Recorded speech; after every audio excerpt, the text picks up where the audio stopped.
बिस्मिल्लाहिर्रहमानिर्रहीम। अस्सलाम वालेकुम नाज़रीन, प्रोग्राम मुकाबिल में मेरे और आमिर मतीन साहब की तरफ से खुशामदीद कहेंगे हम अपने तमाम देखने वालों को। इस वक्त पाकिस्तान की जो सियासी सूरत हाल है वो सिवाय बहरान के कुछ भी नहीं है। हमारी सिक्योरिटी की सूरत हाल कुछ ज़्यादा अच्छी नहीं है।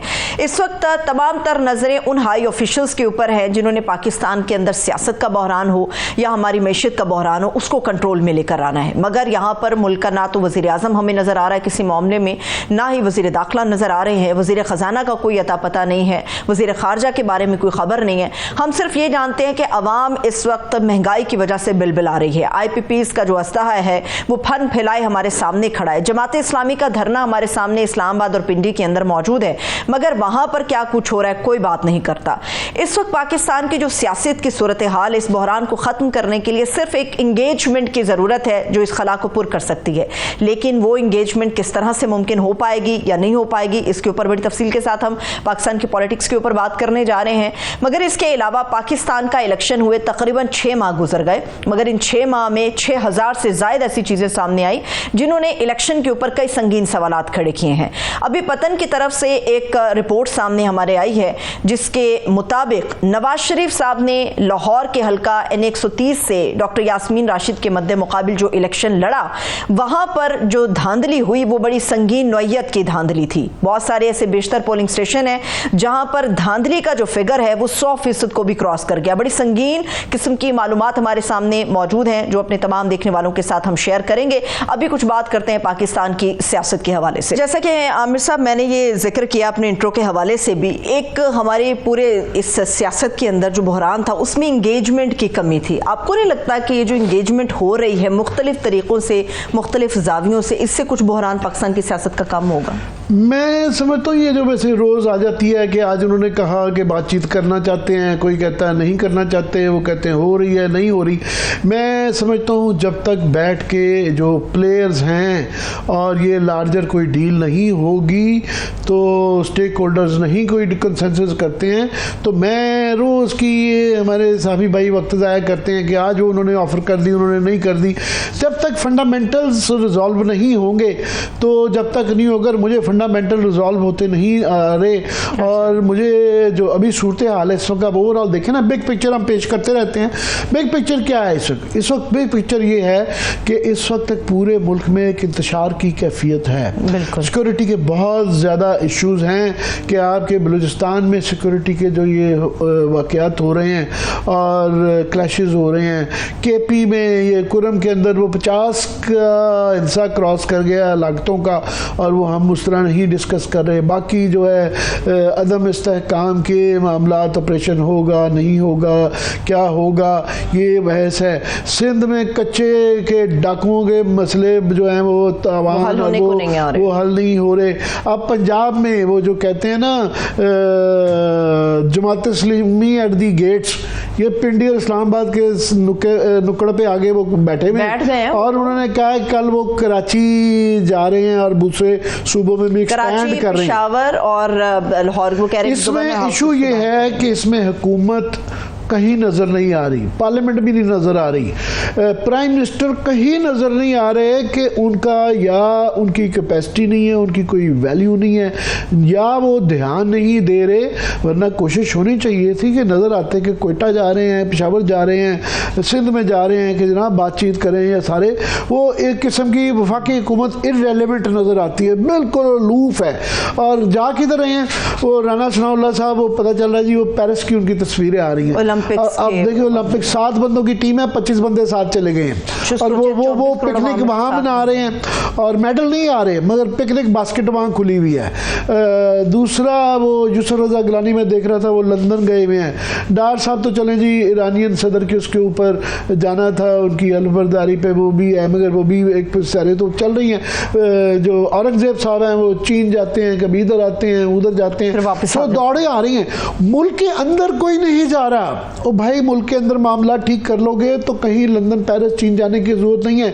यही वो लोग सारे कह रहे हैं, यूएई, चाइना सारे कह रहे हैं आप अपने दाखिली इंतशार को कंट्रोल करें, आप सियासी इस्तेहकाम लगे आए।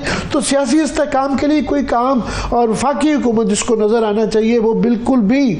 अब देखें वो उनके लिए कैश 22 है। कैश 22 क्या है कि अगर वो रिजॉल्व कर लेते हैं, रिजॉल्व क्या है कि फिर ये कहना होगा कि फॉर्म 45 जो है, जिसका भी आपने बताया कि नवाज शरीफ का, वो अभी दूसरे सेगमेंट में बताएंगे कि 100% से भी टर्नआउट क्रॉस कर गया तो वो 45 का अगर मसला रिजॉल्व कर लें या वो ये कर लें तो उनकी हुकूमत नहीं रहती। सो लिहाजा वो रिजॉल्व करना नहीं चाहते, उनको सूट नहीं करता रिजॉल्व करना।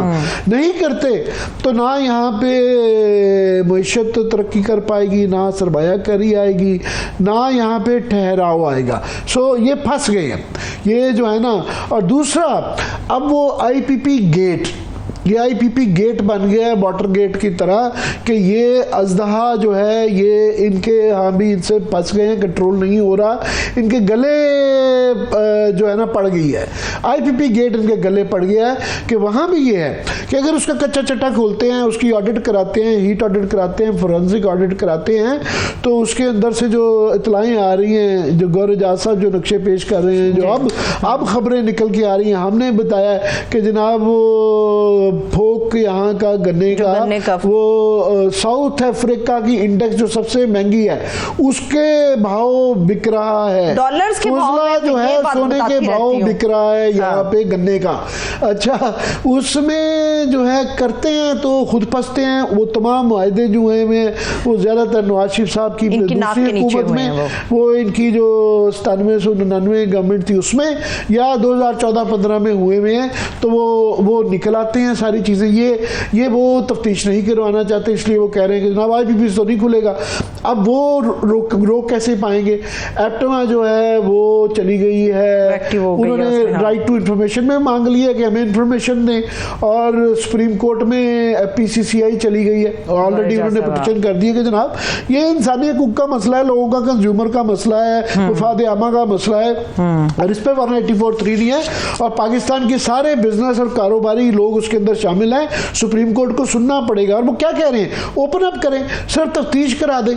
तो तफ्तीश से कैसे रोका जा सकता है? वो ये भी कह रहे हैं कि 40 खानदानों पे मुकदमे भी करेंगे। कैश 22 ये आ गई है कि ये इसके अंदर फंस गए हैं, खोलें तो तब मुसीबत, ना करें तो तब मुसीबत। दूसरा, एक पार्लियामेंट में वो भी इंक्वायरी चल रही है, सेनेट वालों ने भी मांग लिया है, सुप्रीम कोर्ट भी मांगेगी, हम भी मांगेंगे, एफपीसीसीआई वाले अपनी वो लेके आ रहे हैं। और मैं समझता हूँ कि ये जो आर्ग्यूमेंट दिया जा रहा है कि बिल्कुल ठीक है कि ये इससे पहले जो गौहर एजाज साहब के ऊपर जो कल मुसद्दक मलिक साहब देख रहे हैं बड़े सख्त अल्फाज में वो एक तमस्खर उड़ा रहे थे कि जी ये खुद जब निगरान क्यों नहीं, मैं खुद उनका बहुत नाकिद रहा हूँ, पर एक कॉज मेरा कोई उनसे जाती मसला नहीं है, किसी जगह मेरा उनसे इख्तिलाफ है, इस चीज़ ये हमें हम जो 20-30 साल से लगे हुए हैं ये कह रहे हैं कि जनाब ये फॉल्टी मुआहदे हैं, ये मुजरमाना मुआहदे हैं, तो वो हमारी बात कर रहे हैं तो हम उनको सपोर्ट कर रहे हैं।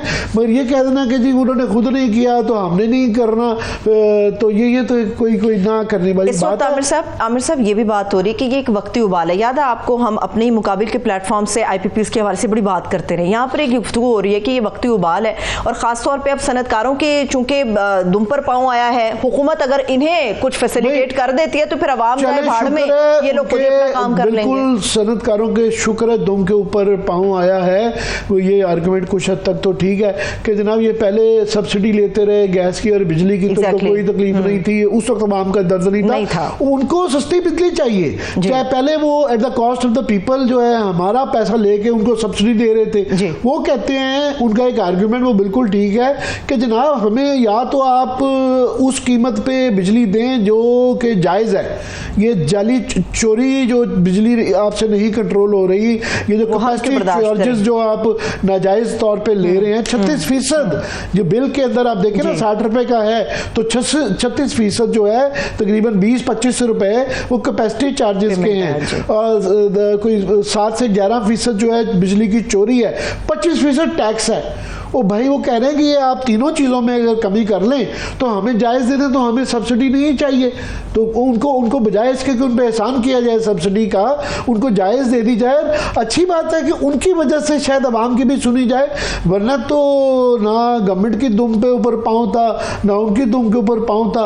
अगर किसी के ऊपर पाँव नहीं, पूरा हाथी का पाँव था, वो आवाम थी। लेकिन आमिर साहब ये भी तो है ना कि अभी से कई सालों से ये मामला चल रहा है, शुक्र है कि उम्मीद एक निकल आई है कि इसमें से मैं नहीं समझता ये दबाया जा सकेगा।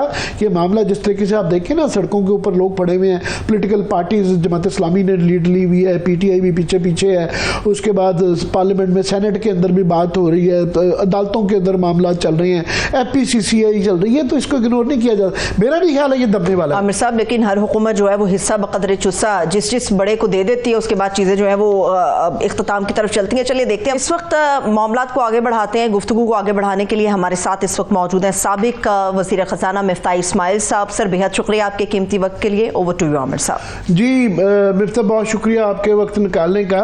मैं प्राइमरीली मैं समझता हूँ पाकिस्तान का सबसे बड़ा मसला वो बिजली का मसला है, जो महंगाई से भी जुड़ा हुआ है, और वो डायरेक्टली IPPs का इशू है, वो बिल्कुल जो है अब नाक तक आ चुका हुआ है। मगर गवर्नमेंट एक डिनाइल में नज़र आती है। वैस लगारी साहब ने साफ ही कह दिया कि जनाब वो बिल्कुल भी मुआहिदों को जो IPPs के हैं उनके मतलब कोई बातचीत नहीं करेंगे, वो डोर शट है। उसके बाद अदालतों तक बात चली गई है, सेनेट के ऊपर, पार्लियामेंट में डिबेट नहीं हो रही, और यहाँ पे पॉलिटिकल पार्टी सड़कों पे आ गई हैं। तो जो नाज़रीन को समझाने के लिए 3 बड़े इश्यूज हैं इससे रिलेटेड IPP से। एक है डिस्ट्रीब्यूशन का मसला, जिसके अंदर लाइन लॉसेस और बिजली चोरी का है। दूसरा कैपेसिटी चार्जेस का है, जो कि 36% आज गौहर एजाज साहब कह रहे हैं कि ओवरऑल बनता है देखा जाए तो तमाम बिल पर यूनिट के लिहाज से। और तीसरा टैक्सेस का है। तो आपकी मैं कल देख रहा था, आपने एक सजेशन दी कि इसका एक वे आउट है कि 25% के करीब जो डोमेस्टिक में तकरीबन रफली जो टैक्सेस हैं तो वो PSTP से काट लें, सूबों में और वफाक में डिस्ट्रीब्यूट कर लें, तो कोई आवाम को रिलीफ दिया जा सकता है। मैं चाहूँगा एक तो अपने प्रपोजल को ज़रा एक्सप्लेन कीजिएगा, फिर बाकी भी बात करते हैं आपसे। जी आमिर भाई, जो घरेलू सारिफ के ऊपर एक टैक्स लगता है वो 18% इन सेल्स टैक्स लगता है हर बिल के ऊपर, बिजली की कीमत के ऊपर। और उसके बाद अगर 20,000 रुपये से ज़्यादा का बिल हो तो 7.5% एडवांस इनकम टैक्स लगता है। तो मैं ये समझता हूँ कि अगर और ये दोनों टैक्स जो हैं वो अगर घरेलू सारिफ पे भी काट दें, कमर्शियल सारिफ पे भी काट दें, कमर्शियल के ऊपर आपका 37% डिफरेंट टैक्सेस लगते हैं। और अगर आप एक्टिव टैक्स पेयर लिस्ट में नहीं हो, जो कि 95% पाकिस्तानी नहीं है, तो फिर उस पर टैक्स भी, एक फर्दर टैक्स भी लगता है और एक एक्स्ट्रा टैक्स भी लगता है। तो अगर ये सारे टैक्सेस हम हटा देते हैं तो ये बिल जो है वो आपका 25% घरेलू सारिफ का कम हो जाएगा, 20% घरेलू सारिफ का कम हो जाएगा, 30% कमर्शियल का कम हो जाएगा, 20-30% जो है वो इंडस्ट्रियल सारिफ का कम हो जाएगा। और इसका जो भी नुकसान होता है वो वफाक को 185 अरब रुपए का नुकसान होगा, वो PSDP से कम कर ले। वैसे ही आपने 1150 अरब रुपए रखा हुआ है PSDP, और 600-700 अरब रुपए आपके पूरे पाकिस्तान में ADBs और PSDPs मिलाकर MNAs और MPAs के प्रोजेक्ट्स में हैं। अगर वो कम कर दें तो कोई इतने इसमें कोई अमर माने नहीं है, कोई कम नहीं हो सकता। और आप इस वक्त बिजली के अंदर फिल फॉर 20-25% आप जो है वो लोगों को रिलीफ दे सकते हैं। 20-25 का मतलब ये है कि 15 रुपए पर यूनिट जो है उनकी बिजली जो 60 रुपए पड़ रही है वो 45 पे आ सकती है। और ये मैं ये नहीं कहूँगा कि नुकसान वफाक को, नुकसान क्या वो एक गैप कहीं से कम है, जो कि PSDP फॉर एग्जांपल आप और हम बात करते रहे हैं कि जो MNAs को दे रहे हैं ये और MPAs को दे रहे हैं, वो एक टोटल एक करप्शन की राह दिखाना है, उसको माइनस कर दें। बिल्कुल, मतलब वही कम कर दें तो आप समझ लें कि 20% जो है, अगर 25% टैक्स लगाए तो 20% ऊपर से कम हो जाएगा कीमत, तो वो एक आसानी हो जाती है। इसका ये मतलब नहीं है कि आप मजीद T&D लॉसेस को बेहतर ना करें, आप मजीद जो है बिल कलेक्शंस को बेहतर ना करें, आप मजीद जो है वो IPPs के मुआहिदों को जहाँ देख सकते हैं वो ना देखें, वो तो आप करें, लेकिन वो करने में क्योंकि वक्त लगता है तो ये तो आप फिल फॉर कर दें ना कि भाई आप जुलाई के बिल से कह दें कि हम टैक्स नहीं वसूल करेंगे, और जिसने बिल भर दिया है उसको आप कहेंगे यार तुमको अगले महीने उसका हमको क्रेडिट मिल जाएगा, तो ये तो आप फौरन कर देना चाहिए हुकूमत को। देखें आमिर भाई, सियासी तौर पर भी इस वक्त जो हुकूमत पाकिस्तान की जो जग रसानी हो रही है, जो लोग बात कर रहे हैं वो बिजली के बिलों की वजह से। आप देख लीजिए कि घरों में, मोहल्लों में, दुकान के बाहर, मसाजिद के बाहर इस वक्त गुफ्तगू सिर्फ बिजली के बिलों पे हो रही है। तो इस वक्त हुकूमत को भी अपनी सियासी भी साख बचाने के लिए, जो भी है उसमें को बचाने के लिए बिजली के बिलों में कुछ ना कुछ रिलीफ देनी पड़ेगी। ये PSDP इनको काम नहीं आएगा, मैं आपको यकीन दिला रहा हूँ। ये बिल्कुल जिस तरह आपने कहा कि डिस्ट्रीब्यूशन का मसला भी हल करना चाहिए, लाइन लॉसेस चोरी को रोकना, मगर ये तभी होगा कि डिस्को उसको प्राइवेटाइज करें और वो लगता है मिनिमम साल 2 साल उसके अंदर लग जाएंगे। तो फौरी तौर पे तो एक टैक्सेस का है या IPPs का है। IPPs में अब आपको दोनों पार्टीज की पोजीशन पता है। अब ये एप्टमा वाले और FPCC ये एक तरफ आ गए हैं और ये 40 घराने जो बताए जा रहे हैं, जो कि 106 जिनके कंपनीज हैं एक तरफ। तो क्या पॉसिबल रीजनेबल सोल्यूशन है इन माहिदों में जो कि किया जा सके? देखिए आमिर साहब, जो IPPs में से तकरीबन 1835 अरब रुपए पिछले साल, 1883 अरब रुपए हुकूमत पाकिस्तान ने पिछले साल IPPs को दिए थे। इस साल भी शायद इतना होगा, 2050 अरब रुपए होगा। इन 1883 अरब रुपए में से 388 अरब रुपए तो हुकूमत ने पाकिस्तान एटॉमिक एनर्जी कमीशन को दिए थे न्यूक्लियर पावर प्लांट्स के लिए। ठीक, ये नहीं है कि वो पाकिस्तान एटॉमिक एनर्जी कमीशन ये पैसे रख लेता है, वो पैसे लेकर आगे चाइनीज सप्लायर्स को और बैंकर्स को देता है, जिनसे आपने K2 Karachi nuclear power plant लिया है और जिनसे इस वक्त आप चश्मा 5 बना रहे हैं, चश्मा 5 न्यूक्लियर प्लांट के, जिनसे चश्मा 3, चश्मा 4 बना था। इसी तरह आपने तो ये इसी तरह आपने 400 अरब रुपए से 407 अरब रुपए आपने दिए थे इंपोर्टेड कोल के प्लांट्स को, जिसमें साहिवाल का चाइनीज ओन्ड है, पोर्ट कासिम का चाइनीज एंड कतरी कंबाइंड ओन्ड है, हपको का जो लगा हुआ है वो 75% चाइनीज, 25% पाकिस्तानी ओन है, और एक पोर्ट कासिम में छोटा लगा है जो 100% पाकिस्तानी ओन है। इसी तरह 2000 मेगावाट की बिजली के घर लगे हुए हैं थर कोल से, जो थर कोल से चलते हैं, जिसमें सबके अंदर चाइनीज इन्वेस्टमेंट है या चाइनीज बैंक लोन्स हैं। तो आप इनको मना नहीं कर सकते कि हम आपको पैसे नहीं देंगे, लेकिन आप इनको ये ज़रूर कह सकते हैं कि यार हम इस वक्त पैसे देने के काबिल नहीं रहे, तो हमको थोड़ी सी मराद दे दो और थोड़ी सी रीस्केजुलिंग कर दो कि जो अगले 4 साल में तुम हमसे पैसे ले रहे हो वो हमसे 8 साल में ले लो, 9 साल में ले लो। ये चीज़ तो हो सकती है। अभी वक्त हुआ एक छोटी सी ब्रेक का।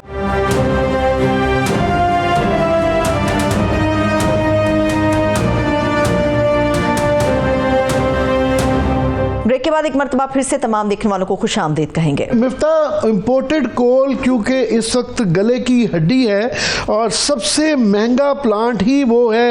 ये 22% मेरे सामने ये पड़ा हुआ है, गौरव एजाज साहब ने ये ट्वीट भी की हुई है कि 22% की कैपेसिटी है और ये 84 रुपये पर यूनिट पड़ रहा है और 423 जो है ना अरब रुपया इनका ड्यू है, देने के लिए काफ़ी दे चुके हैं, कुछ देने वाला है।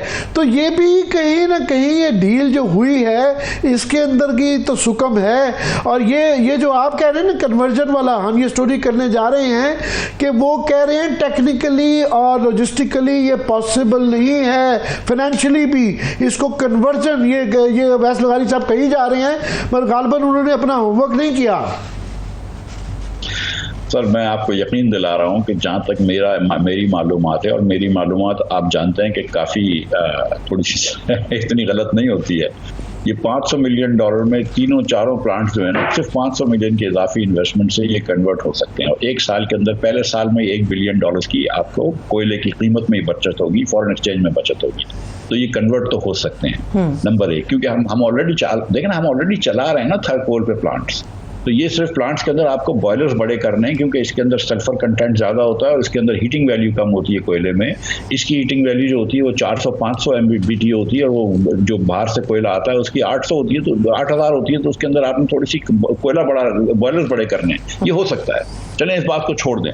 देखिए आमिर भाई, जिस चीज़ पे आप निशानदेही कर रहे हैं कि कोई करप्शन का एलिमेंट था, मैं उधर जा भी नहीं रहा हूँ। मैं तो आपसे ही गुजारिश कर रहा हूँ कि देखें, इतने सारे इंपोर्टेड कोल के प्लांट जो हमने लगाए हैं हमको ये सोचना चाहिए कि एक गरीब मुल्क अगर गर्मी के अंदर ज़ीरो बिजली लोड शेडिंग कर देता है और 30-32 हज़ार 35 हज़ार मेगावाट बनाने की कैपेबिलिटी कर लेता है, तो सर्दी में उसके वो प्लांट्स बंद रहेंगे। जब सर्दी में प्लांट्स बंद रहेंगे तो जो गौर साहब ने बताई ना बात कि हमने इतने पैसे दिए लेकिन बिजली नहीं ली, कोई बिजली इसने ली कि सर्दी के अंदर डिमांड ही कम हो जाती है। आप भी 30,000 मेगावाट से 10,000 मेगावाट पे आ जाएंगे तो 20,000 मेगावाट तो बंद रहेगा। तो आप ये बात कर रहे हैं कि यार गर्मी के अंदर या तो जीरो लोड शेडिंग नहीं होनी चाहिए, 2 घंटे की लोड शेडिंग कर लो पाकिस्तान भर में ताकि सर्दियों में इतने बिल ज़्यादा ना हो या सारा साल बिल ज़्यादा ना हो। और अगर आपने 2 घंटे की लोड शेडिंग नहीं करनी तो ये तो ज़्यादा पैसे लगेंगे। तो एक तो ये कि हमारा पॉलिटिकल इंसेंटिव ही होता है ना कि हम बड़े बड़े प्रोजेक्ट कर लेते हैं। जैसे अभी हुकूमत पाकिस्तान इस वक्त भी कोशिश कर रही थी कि कराची से पेशावर एक नई ट्रेन की लाइन लगा दे। 8-7 बिलियन डॉलर्स का लोन चाइना से लेने चले गए थे। जो आपने बताई बात 470 अरब रुपए तो हमने चाइना को दिए नहीं है पिछले, जो पावर प्लांट्स में ड्यू हैं। आप मजीद लोन ले रहे हैं तो भाई कौन देगा पैसे, वापस कौन करेगा? हम ही करेंगे ना पाकिस्तानी। तो कितना बोझ डालोगे?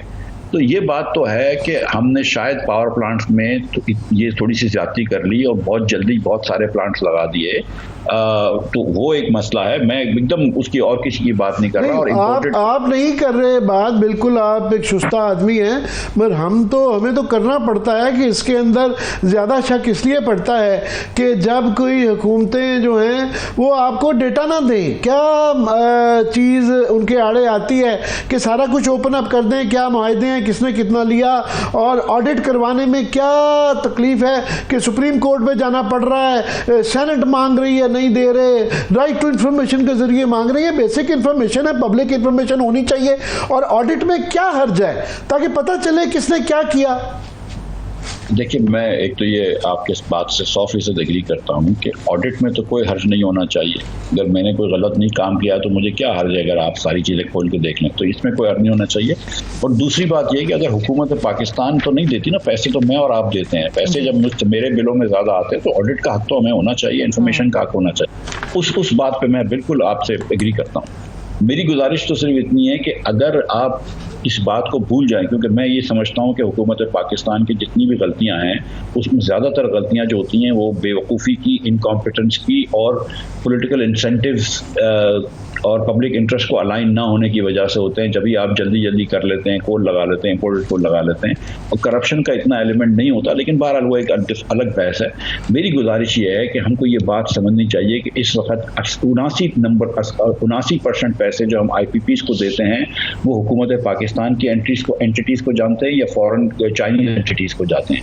तो इसको आप रीनिगोशिएट इस तरह कर सकते हैं कि आप उसकी पेमेंट के टर्म्स को बढ़ा सकते हैं। आप और कोई चीज़ नहीं कर सकते। अगर आप ये कहें कि मैं कल से पैसे नहीं दूंगा तो ये बात गलत है। और ये जो गौर साहब की ये फ्रेमिंग है कि कोई 120 या 40 ख़ानदान है, तो 20% से कम पैसे जो हैं वो किसी प्राइवेट इन्वेस्टर्स को जा रहे हैं और उसने भी अपना पैसा लगाया है हुकूमत पाकिस्तान की पॉलिसी के तहत। हुकूमत पाकिस्तान की पॉलिसी में सुकून थे कि उन्होंने बिडिंग नहीं करवाई। एक शाहिद अब्बासी साहब ने कहा था कि बिडिंग होगी, वो भी खान साहब ने आके चेंज कर दी।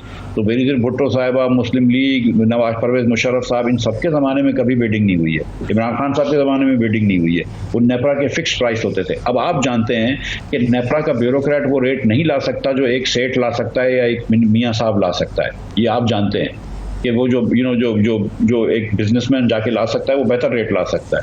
तो जाहिर है कि अगर हम बिडिंग करवाते तो हम प्राइस डिस्कवरी कर लेते और सस्ती प्राइस पे लग जाता। मिफ्ताह, माफ कीजिएगा, आप बड़े ही मुस्बत सोच के हामिल हैं। मैं इतना मुस्बत अंदाज से नहीं सोचता। मेरी नौकरी का भी कुछ ऐसा ही तकाजा है कि मुझे किसी और एंगल से भी देखना पड़ता है। और मुझे जब ज़्यादा शक पड़ जाता है, जब बहुत ज़्यादा डील्स के अंदर जो है, आप कह रहे हैं कि कुछ नहीं IPPs का किया जा सकता। अगर ये ऑडिट करवा लिया जाए और वहाँ से पता चले कि यहाँ पे गपले हुए हैं, फ्रॉड हुआ है, तो फिर IPPs का बड़ा कुछ किया जा सकता है। वो फिर लीगली बड़ा मजबूत हो जाता है। मैं वो भी 2 आपको चीज़ें बता देता हूँ। वो भी मैं जो देखें, जो लोगों का तासुर होता है, मैं खुदा न खास्ता किसी के ऊपर इल्ज़ाम तराशी नहीं कर रहा हूँ, लेकिन जो एक तासुर पाया जाता है वो ये जाता है कि IPPs ने जो हीटिंग वैल्यू बताई है वो गलत बताई है। मिसाल के तौर पे अगर आप ये कह रहे हैं कि मैं 160 ग्राम फर्नेस ऑयल से 1 किलोवाट आवर पर बिजली बनाता हूँ, तो अक्सर लोग ये समझते हैं कि वो 140 ग्राम फर्नेस ऑयल से 1 किलोवाट बिजली बना लेते हैं और 20 ग्राम उनको बच जाता है और उसके वो पैसे उनको फालतू मिल जाते हैं। वो काफ़ी पैसे होते हैं बाय द वे। तो एक तो ये लोगों का एक आम तौर पर मुशाहिदा है, तो इसको भी देख सकते हैं, जिसके लिए आप लोग कहते थे कि हीट रेट ऑडिट करवाओ कंपनीज का, हीट रेट ऑडिट। और दूसरा एक जो मुशाहिदा है वो ये है कि जो कोल कंपनीज ले रही हैं उनसे आपने एक डील करी है कि एक साउथ अफ्रीकन इंडेक्स पे लेंगे कोल। अब साउथ अफ्रीकन, लेकिन हमने ये देखा है कि यहाँ पर जो बड़ी बड़ी सीमेंट की मिल रहे हैं कराची में भी और पंजाब में भी, वो अमूमन साउथ अफ्रीकन इंडेक्स से $75 $50 सस्ता या कुछ डॉलर सस्ता ले लेते हैं कोयला। तो कयास आ रहा ये है कि शायद जो दीगर आईपीपीस की कंपनियां हैं वो भी शायद इंडेक्स से सस्ता लेती हैं, लेकिन हमको इंडेक्स पे चार्ज कर रही हैं, वो भी काफ़ी पैसे होते हैं। लेकिन उस पर मैंने सुना है कि उस पर कुछ काम हो रहा है, लेकिन अगर ये लोकल कोल पे आ जाएंगे तो ये मसले से भी निकल जाएंगे। एक वजह से जो कंपनियां रेजिस्ट करती हैं लोकल कोल पे जाने पे और कहती हैं कि मुमकिन नहीं है, वो यही वजह है कि उनको बाहर के कोयले लेने से उनको कुछ ज़्यादा फायदा होता है। लेकिन हमको वो बात नहीं सुननी चाहिए, हमको चाइनीज अथॉरिटीज से ये बात करनी चाहिए कि हमको आप लोकल कोल पे ले आइए, और साथ साथ हमको चाइनीज अथॉरिटीज से रिक्वेस्ट करनी चाहिए, डिफ़ॉल्ट नहीं करना चाहिए कि हम जो है वो थोड़ा सा तवील हमको मुद्दत दे दो ये पैसे वापस करने के लिए। जो डिबेट में गौहर एजाज साहब से, मेरे बड़े भाई हैं, मेरे दोस्त हैं, जो थोड़ा सा माजरत के साथ जो मुझे इत्तेफाक नहीं है वो ये है कि ये नहीं कह सकते आप कि आईपीपीज के पैसे बंद कर दो, या जो जमात इस्लामी का धरना है कि आईपीपीज बंद कर दो। आईपीपीज बंद कर देंगे तो बिजली खत्म हो जाएगी पाकिस्तान में। मैं उनकी साइड नहीं ले रहा बिल्कुल, मगर ये बात ये है कि अगर ऑडिट में से कुछ ना निकले और खराबी ना निकले तो किसी को कोई एतराज नहीं होगा। मगर इसमें एक एलिमेंट मैं जरूर कहना चाहूंगा कि आपका, कई लोगों का ये ख्याल होता है, आर्गुमेंट दिया जाता है कि देखें पाकिस्तान के बड़े मुश्किल हालात थे और जो इन्वेस्टमेंट था, रिस्क एलिमेंट बड़ा ज़्यादा था, तो प्रॉफिटेबिलिटी उनका जायज़ हक है। बात यह है कि जब आपने 100% कैपेसिटी चार्जेस ले लिए, आपकी कई जगह पे इक्विटी भी बताया जा रहा है कि जनाब बड़ी कम थी या ना होने के बराबर थी, और मार्जिन ऑफ प्रॉफिट जो है वो 40% और 70% तक के बताए जा रहे हैं, तो फिर ये आपका कहना कि जी गवर्नमेंटें जो हैं उनसे गलतियाँ हो जाती हैं और गैर दानिस्ता, मैं यकीन करें, मैंने वही कहा, आप उस पर सोच के हामिल है, मैं बिल्कुल नहीं हूँ। आप ठीक है, मेरी आमिर भाई देखें ना, मैं और आपका कोई मसला नहीं है, क्योंकि हम दोनों ऑडिट के हक में हैं। हम दोनों इस चीज़ के हक में हैं कि चीज़ें खोल दो, इसमें तो कोई मेरा कोई मसला नहीं है। और मैंने आपको दो चीज़ें जहाँ पे मुझे अंदेशा है कि थोड़ी सी, और मैं बड़े लंबे पैसे की बात कर रहा हूँ, ये जो हीट रेट ऑडिट की बात कर रहा हूँ, और आप समझ गए कि किस रेट पे भी खरीद, और वो बहुत बड़े काफ़ी पैसे होते हैं। और मैं, जाहिर है कि आपको पता है कि बड़े मोहतातों के बात करते हैं, ताकि कोई खुदा न खास्ता कोई ये नहीं कह सके कि मिफ्ता इस बात पे सियासत कर रहा है। मैं भी सियासतदान हूँ, मैं भी अपोजिशन पॉलिटिशियन हूँ, मैं भी चाहूँ तो ये एक वक्त बड़ी हुल्लड़बाजी कर सकता हूँ, लेकिन वो मेरा वो नहीं है शेवा। मैंने तो देखें आमिर भाई, देखें हमको अपनी गलतियाँ भी ठीक करनी पड़ेंगी। आज भी सिंध के अंदर आपको विंड पावर फ्री में मिल रहा है, लेकिन हुकूमत पाकिस्तान नहीं ले सकती क्योंकि आपके पास ट्रांसमिशन केबल नहीं है। इसमें तो किसी IPP वाले का कसूर नहीं है, इसमें तो किसी चाइनीज का कसूर नहीं है, इसमें तो कसूर मेरा और आपकी है, हमारी हुकूमतों का कसूर है ना कि हमने ये नहीं किया। तो हमको अपनी गलतियां भी दुरुस्त करनी होंगी। इसके अंदर अगर आवाम इस वक्त कह रही है तो बिल्कुल ऑडिट खोल दें, बिल्कुल चीज़ें खोल दें, इसमें कोई अर्ज नहीं है। ये कोई नेशनल सिक्योरिटी के डॉक्यूमेंट्स तो नहीं है, आप लोगों को खोल के हर चीज़ बता दें। लेकिन मैं आपको ये बता रहा हूँ कि ये IPPs के दरवाजे पे जब आप जाएंगे तो द ओनली पॉसिबिलिटी इज़ कि आप इसके अंदर टर्म्स को लंबी कर दें और पेमेंट्स को कम कर दें। इसके अलावा IPPs को यूनिलैटरली पैसे ना देना वुड बी अ सुसाइड। आप भी पेट्रोलियम को हैंडल करते रहे हैं, एनर्जी को देखते रहे हैं, तो ये इशूज़ हमेशा होते थे, मगर बातचीत होती थी आपसे, आप एक्सेसिबल भी थे और खुल के। अभी मुझे लगता है गवर्नमेंट ने बिल्कुल एक रवैया जो इनका है कि बात भी नहीं सुननी, बात करनी भी नहीं है, और हमने कुछ करना नहीं है, IPPs नहीं हो सकते, और एक काउंटर अटैक, गौहर एजाज साहब का आर्गूमेंट के अंदर जवाब जिस तरह आप दे रहे हैं ये भी दे सकते हैं, मगर ये कह देना कि ये देखें निगरान हुकूमत में थे तो ये इन्होंने खुद को नहीं कर लिया, मोहम्मद अली साहब वो थे या वो था, भाई वो अगर नहीं किया तो ये कोई बहाना तो नहीं है। दूसरा जो मैं आपसे पूछना चाहूँगा, एक चीज़ जो गवर्नमेंट फौरी कर सकती है, पता नहीं क्यों नहीं कर रही, कि जो 52% इनका अपना शेयर है IPPs का, कैपेसिटी वाले जो कारखाने हैं, वो लॉसेस को कंज्यूमर पे डालना तो एक अपनी गलतियों को टोटली वो करना, वो तो टोटली नाजायज़ है, वो क्यों नहीं कर पा रहे? देखिए, एक तो ये कि अगर गौर एजाज साहब ने कभी हुकूमत में थे और इसका अगर वो 6 महीने की हुकूमत में वो नहीं कर सके, लेकिन अगर आज इनकी कोई बात अच्छी है तो इसका ये मतलब तो नहीं कि इनकी ये बात को या इनकी दलील को रद्द कर सकते हैं इस बात पे कि आपने क्यों नहीं किया। ये क्या बात है? ये तो बेवकूफ़ों वाली बात है। अगर उनकी बात में वजन है तो उनकी बात में वजन है, नहीं है तो नहीं है, तो आप उसकी बात को फेस वैल्यू पे लें। दूसरी बात ये कि देखें, ये जो हुकूमत को आप पैसे देते हैं, मैंने तो आपको बताया कि 79% पैसे हुकूमत की इदारों को या फॉरेन इदारों को हैं। उन पैसों में हुकूमत ने आगे बैंक की गारंटीज दी हुई होती हैं और मतलब वो सॉवरेन गारंटीज हैं, लेकिन इसके अंदर अगर कोई गुंजाइश बाकी है तो बिल्कुल कर लेना चाहिए। लेकिन जो पहली बात है ना, जो आपकी बात से मैं इत्तफाक करता हूँ कि पहली बात है कि यार ये इतने लोग, अगर आमिर मतीन जैसे जय्यद सहाफ़ी अगर ये बात करना चाहते हैं तो फिर इसको खोल दो, इनके सामने इनको कागज दे दो, ये 2-4 दिन पढ़ेंगे, ये भी देखेंगे, ये लोग भी शायद कोई बात कर लेंगे इसमें से अच्छी। मिफ्ता इस्माइल जैसों को भी कागज मिल जाएगा तो शायद मैं भी कुछ समझदारी की बात। आपके पास सारे कागज हैं, इसलिए हमें भी बड़ा मोहतात होकर बात करनी पड़ती है आपसे। लास्टली ये जो है बड़ी अच्छी बात है, कोई भी कहीं से भी खबर आए कि ये CCC+ जो है ना, ये रेटिंग आ गई है फिश वालों की, तो मगर एक उसके ऊपर ओवर सेलिब्रेशन और भंगड़े डालना, जबकि इस वक्त आप और हम सब जानते हैं कि इन्वेस्टमेंट आने के लिए एक माहौल चाहिए होता है, यहाँ पे पॉलिटिकल स्टेबिलिटी चाहिए होती है, कोई बातचीत का माहौल नजर आए, तो ओवरऑल जो सिनारियो देखते हैं, सिर्फ ये रेटिंग एक बढ़ने से तो कोई किसी ने इन्वेस्टमेंट करनी है तो वो नहीं पैसे यहाँ लाएगा। देखिए, रेटिंग एजेंसीज का अपना काम होता है, लेकिन सच्ची बात ये आमिर भाई कि मैं इस मुल्क में 30 साल से कारोबार कर रहा हूँ या सियासत कर रहा हूँ, 30 साल से भी ज़्यादा हो गए, मैंने आज तक इतनी मायूसी कभी नहीं देखी, बड़े से बड़े आदमी में भी और छोटे से छोटे आदमी। मैं आपको सच बता रहा हूँ कि चाहे वो बिजनेस ओनर्स हों, चाहे वो नौकरी पेशा लोग हों, चाहे वो जर्नलिस्ट हों, प्रोफेशनल्स हों, मैंने कभी ज़िंदगी के अंदर कभी इतनी मायूसी पाकिस्तान में नहीं देखी, मईशत के हवाले से या ओवरऑल हवाले से। तो मतलब एक इन्वायरमेंट ही नेगेटिव हो गया है पाकिस्तान में, पेसिमिस्टिक इन्वायरमेंट हो गया है। हमको बहुत सारी चीज़ें बदलनी पड़ेंगी और हमको अपनी हुक्मरानी को फंडामेंटल चेंज करना पड़ेगा। हम सचमुच नहीं समझ रहे, मेरे ख्याल से हुकूमत को इदराक नहीं है कि हम कितनी मुश्किल में फंसे हुए हैं एज अ नेशन, और बहुत सारा काम इसको करना पड़ेगा, और ये काम से आंखें चुराने से काम नहीं बनेगा। ये आप जैसा मुस्बित सोच का हामिल आदमी जब ये इस तरह की बात करता है कि कितनी मायूसी फैली हुई है, तो जाहिर है फिर वाकई बड़ी तकलीफ तो होती है। लास्टली ये जो 1% जो पॉलिसी रेट के अंदर किया है, वो कह रहे हैं कि जनाब ये ऊँट के मुंह में जीरा डालने वाली बात है, बहुत कम है, इसको सिंगल डिजिट में करना चाहिए था। क्या ख्याल है, कहाँ ये पॉलिसी रेट होना चाहिए? मैं समझता हूँ कि पिछली मरतबा भी इनको 2% कम करना था, वो 1.5 पे रहे। इस बार कम से कम 1.5 से 2 करना चाहिए था, 1 पे रहे। आई डोंट नो अंडरस्टैंड क्या कर रहे हैं ये लोग।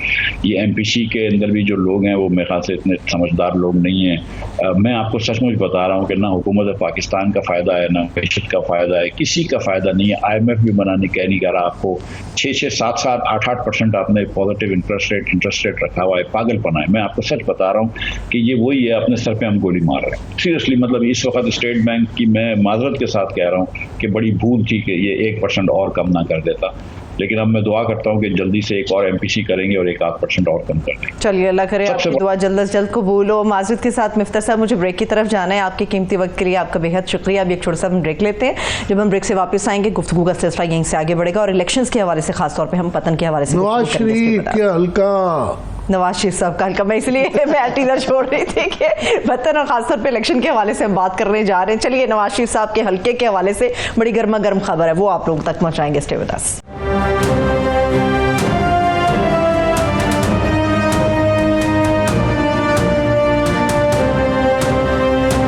ब्रेक के बाद एक बार फिर से खुशामदीद कहेंगे। अब हम जा रहे हैं उस अहम और बड़ी खबर के ऊपर जिसका हमने आप लोगों के सामने मामला रखा था इब्तदाइये के अंदर, नवाज शरीफ साहब का। आमिर साहब, आपकी जो स्माइल है वो बड़ी खतरनाक है। नवाज शरीफ साहब के हल्के पे बात करने जा रहे हैं। मैं इसलिए कह रहा हूँ कि ये हमारे साथ सरवर बारी साहब हैं, ये इनकी काविश है। ये पतन के सरबराह भी हैं और कई दहाइयों से इलेक्शन को मॉनिटर करते हैं। ये इनकी तफ्तीश और रिसर्च है, और ये हल्का NA 130 कह देते देते हैं क्योंकि ये सियासत में नहीं पढ़ते, पर हमें बताना पड़ता है कि ये नवाज शरीफ साहब का हल्का है। और उसके अंदर ये जो लेटेस्ट अपने रिसर्च लेके आए हैं वो एक इतनी मज़ाक़खेज़ है कि जिससे पाकिस्तान की मैं समझता हूँ कि बड़ी जग हसाई होगी, क्योंकि नवाज शरीफ साहब आप देखें 3 टाइम प्राइम मिनिस्टर हैं और जो उनके हल्के की जो ये तफ्तीश कर रहे हैं और ये फॉर्म 45 जब खुल जाएगा और ये अदालतों में जाएगा तो ये अभी तफसील खुद बताएंगे।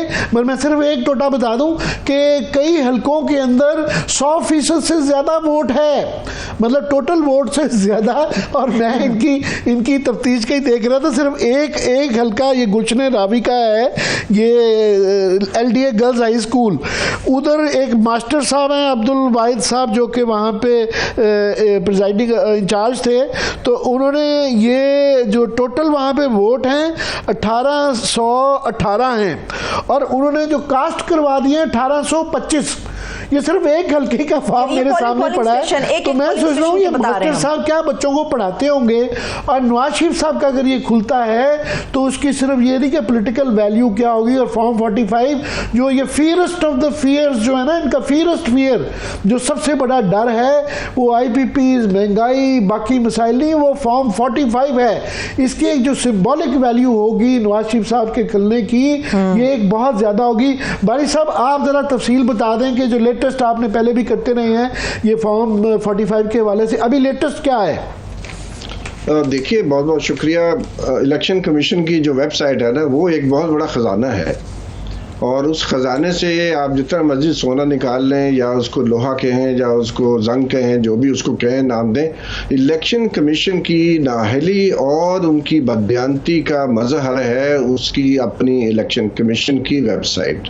और ये जितना भी हमने एनालिसिस आज मीडिया के सामने पेश किया है ताकि पब्लिक तक पहुंच सके, वो इलेक्शन कमीशन की वेबसाइट के ऊपर सारा डेटा मौजूद है। लेकिन जब उस डेटे की हमने तफ्तीश शुरू की, उसकी रिसर्च शुरू की, उसका ऑर्डर शुरू किया, तो बहुत ही गैर मामूली किस्म की चीज़ें जो कभी मैंने अपनी ज़िंदगी में नहीं देखा 2002 के इंतखाबात के बाद, ख़ास तौर पर पंजाब के अंदर, कि आप अंदाज़ा लगाएं कि जो फॉर्म 47 है उसको तो छोड़ दें, जो फॉर्म 45 है वो तकरीबन नवाज शरीफ साहब के जो ये हल्का है उसमें 376 टोटल पोलिंग स्टेशन थे, उसमें से 217 पोलिंग स्टेशन PP 173 और इसी तरह जो है PP 174 और PP 170 में फॉल करते हैं। और उनका जो जब हमने एनालिसिस किया तो तकरीबन 88 पोलिंग स्टेशन ऐसे हैं जहां पर एक्सेप्शनली हाई टर्न आउट है। यानी कि अभी आपने बताया कि 100 और 102 के दरमियान 3 पोलिंग स्टेशन है और 60 पोलिंग स्टेशन आमिर साहब ऐसे हैं जिनके ऊपर 80 और 99% के लगभग वोट पड़े हैं। ये मैं अवाम को समझा दूं, जरा एम्फेसाइज कर दूं कि आप ये कह रहे हैं कि 102 जब कहते हैं तो इससे मुराद ये है कि 100 वोटर था और वहां पे 102 डाल गया, टोटल 100 वोटर था और 102 बंदे वोट डाल गए हैं और बाकी जगहों पे कई हलकों में 99% तक जो है टर्न आउट हुआ है। जारी रखिएगा। जी बहुत मतलब ये पूरे पाकिस्तान में एक ही हल्का है जहां लोगों ने इतने भरपूर तरीके से वोट डाला है। लेकिन उन्हीं ही हलकों में जो हम कह रहे हैं कि उन्हीं जो हल्के हैं जो 69 हल्के पोलिंग स्टेशन हैं जहां पर टर्न आउट एक्सेप्शनली हाई है, यानी कि 80% से लेकर 102% तक है, तो वहां पर अगर उन्हीं पोलिंग स्टेशन का आप जो प्रोविंशियल असेंबली के जो हल्का है या पोलिंग स्टेशन जो वोट पड़े हैं वो उसका 40% है, यानी कि अगर उनको पड़े हैं 60% वोट तो यहाँ पर आप 40% का गैप है, यानी कि 85% मजमूई तौर पर वोट पड़ा है और उन्हीं हलकों में मियां नवाज शरीफ साहब जीते हैं। और इस तरह का कोई भी पोलिंग स्टेशन नहीं है जहाँ पर एक्सेप्शनली हाई टर्न आउट हो और वहाँ पर यास्मीन राशिद साहबा जीती हो। तो ये जो इसका मतलब ये है कि लोग यहाँ पे वोट डालने आते हैं, उसको हर इंसान को एक सूबाई असम्बली का मिलता है और एक कौमी का मिलता है। नेशनल असम्बली के अंदर वो डाल गए और 40% से लेके 50-60% तक ऐसे लोग थे कि प्रोविंशियल का जेब में डाल के ले गए, या वो जिस तरह नकल करते हुए पकड़े जाते हैं ना, वो नकल की पर्चियां खा जाते हैं, वो खा के चले गए।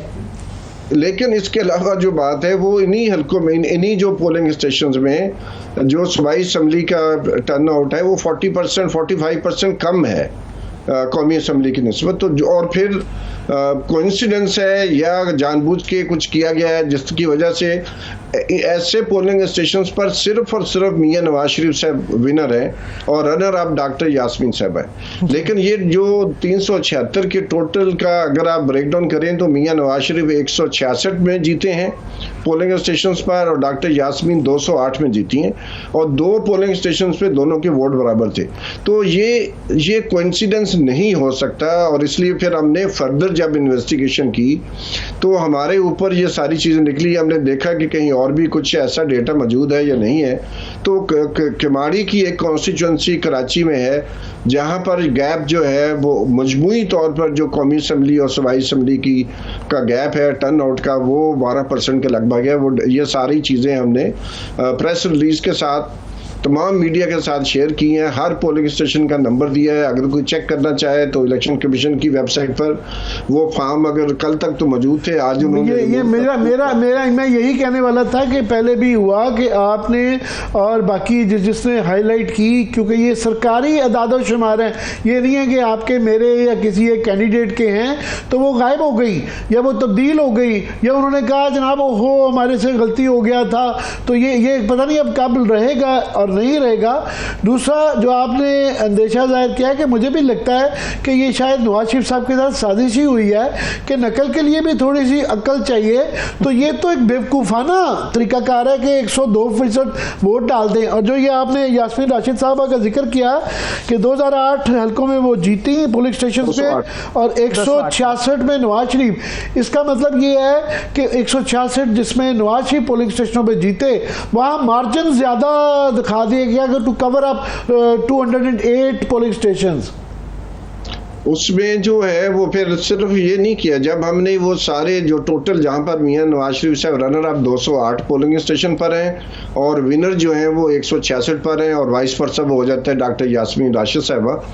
तो जब हमने पूरा एड अप किया टोटल के टोटल जो 376 पोलिंग स्टेशन के जो फॉर्म थे उसको टोटल किया तो उसमें जो है फॉर्म 47 की निस्बत जो है वो तकरीबन 12,000 वोट भी अजाफी डाल दिए गए, यानी कि उनका कोई बैकग्राउंड पीछे नहीं है। तो सिर्फ ये नहीं है कि फॉर्म 45 के ऊपर उन्होंने इजाफा किया है और जब देखा कि इसमें भी रिस्क मौजूद है तो वहाँ पर 12,000 वोट नवाज शरीफ साहब के अजाफी हैं फॉर्म 47 पर और डॉक्टर यास्मीन राशिद साहबा के 2,845 वोट फॉर्म 47 पर कम किए गए। तो अगर इन दोनों को आप जमा करें तो ये तकरीबन 15,000 वोट बनते हैं।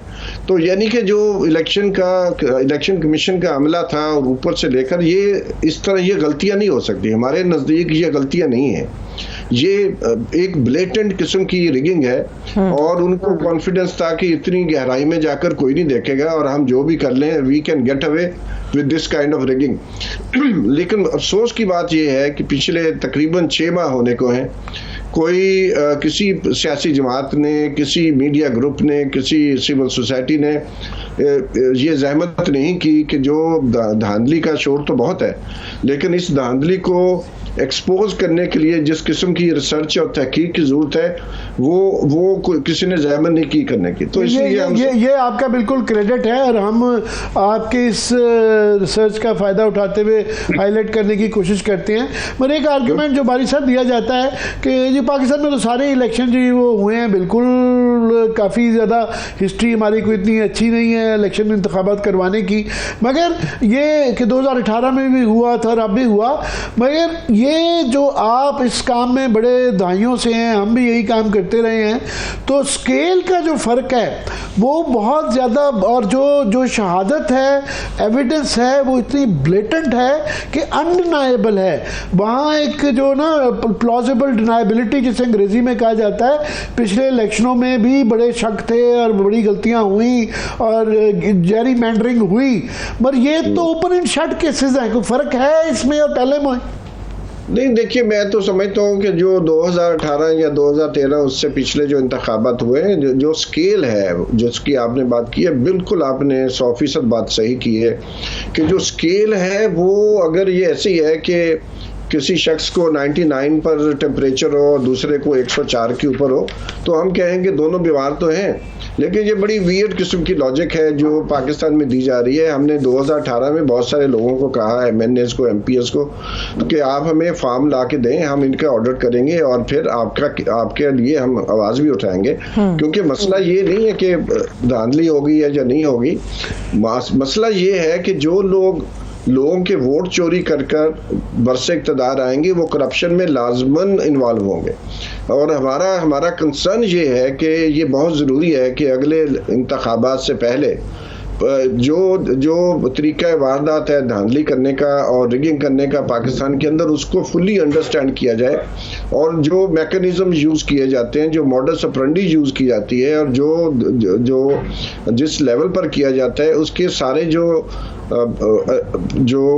मुबैना जो मुजरम है, मुल्ज़म है, उनको भी बेनकाब करना बहुत ज़रूरी है। तो इसलिए ये हम समझते हैं कि जो हम कर रहे हैं, हम उम्मीद करते हैं कि बाकी लोग भी करेंगे। लेकिन जैसे आपने शुरू में कहा, मियां नवाज शरीफ साहब 3 दफ़ा पाकिस्तान के प्राइम मिनिस्टर रहे हैं और वो इलेक्शन जीत कर आते रहे हैं, इसमें कोई शक नहीं है, चाहे धांधली थी या नहीं थी। लेकिन उनको जो हिज़्बे इख्तलाफ थी उस ज़माने की, उसने एक्सेप्ट किया, उनके साथ काम किया, असम्बली में बैठे रहे। और ये अगर मियां नवाज शरीफ को पता है तो बहुत ही अफसोस की बात है, शायद उनको मालूम इखलाकी तकाजा ये था कि अपनी शान के मुताबिक जो है अगर इस तरह की जेरी मैंडरिंग थी तो उनको जो है नहीं एक्सेप्ट करना चाह रहा था। उनके ऑफिस का, उनके माजी का एक तकाजा था। पर अभी ये जो पहले बड़े तमाम हथकंडों के बावजूद जो है अब ये पंजाब के अंदर भी इलेक्शन ट्रिब्यूनल्स ने काम शुरू कर दिया है, इस्लामाबाद में भी काफ़ी पेशरफ्त हुई भी है।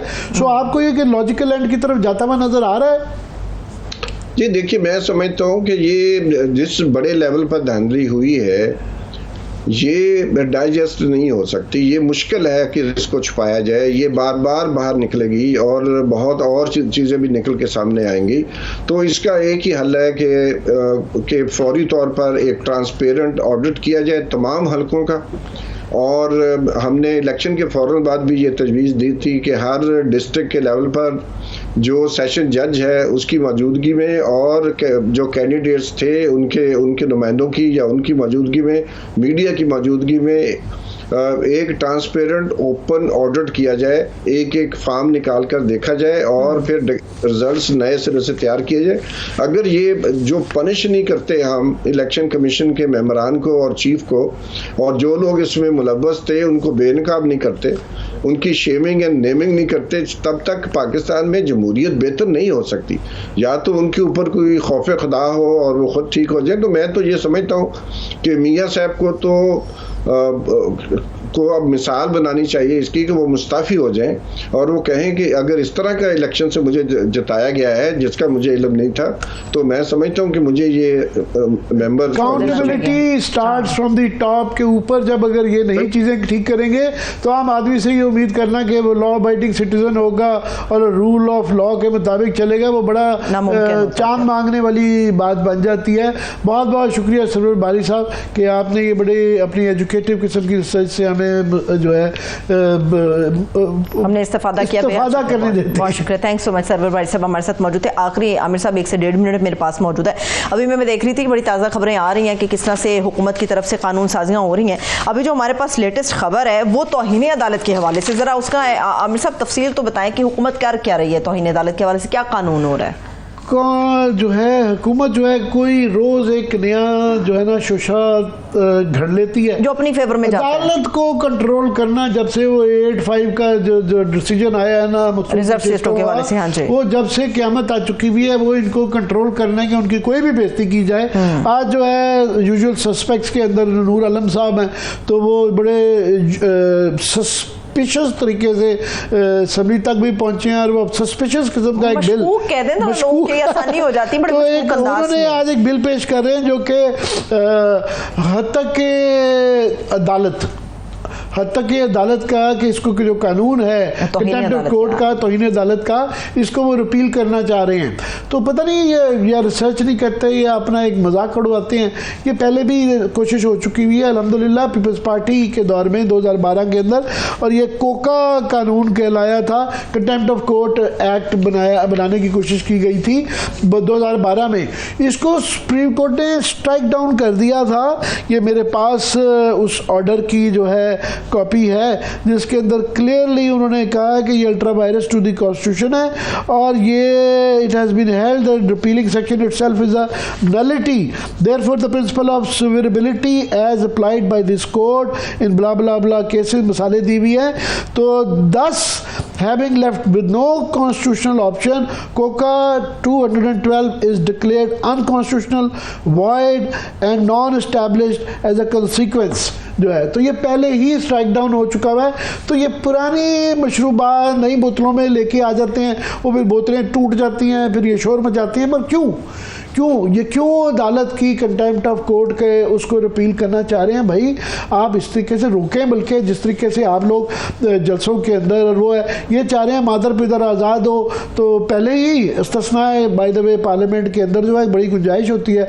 हालांकि जुडिशल कॉन्ट्रैक्ट को डिस्कस नहीं किया जाता, मगर उसको बहुत ज़्यादा इस्तेमाल किया जाता है, उसकी जो है ना पूरा उसको टेस्ट किया जाता है। और बाहर जो सड़कों पर जलसों के प्रेस कॉन्फ्रेंस में जो जजेस के साथ हाल किया जाता है वो तो मिसाल नहीं मिलती। इनकी मिसाल सुप्रीम कोर्ट के ऊपर हमला करने की पहली है। तो ये जो जुबानी हमले ये जो रोज चलते हैं ये उसका है। तो ये पता नहीं क्यों, आई होप के इसको पेश होने वक्त ही जो है उसी वक्त रोक लिया जाएगा। कोई ये सुप्रीम कोर्ट की लेकिन हुकूमत इस वक्त जितनी भी कानून साजियां कर रही है आमिर साहब, या तो वो अदालतों के अगेंस्ट हमें नजर आती है, उनके फैसलों के अगेंस्ट नजर आ रही है, या फिर उनके अपने गवर्नमेंट के मफाद के अंदर सारी कानून साजियां हो रही है। इसके साथ ही वक्त भी खत्म हो चुका। Thank you so much Aamir साहब, देखने वालों का शुक्रिया। मुझे इजाजत दीजिए, अब तक बहुत सा ख्याल रखिए। खुदा हाफिज।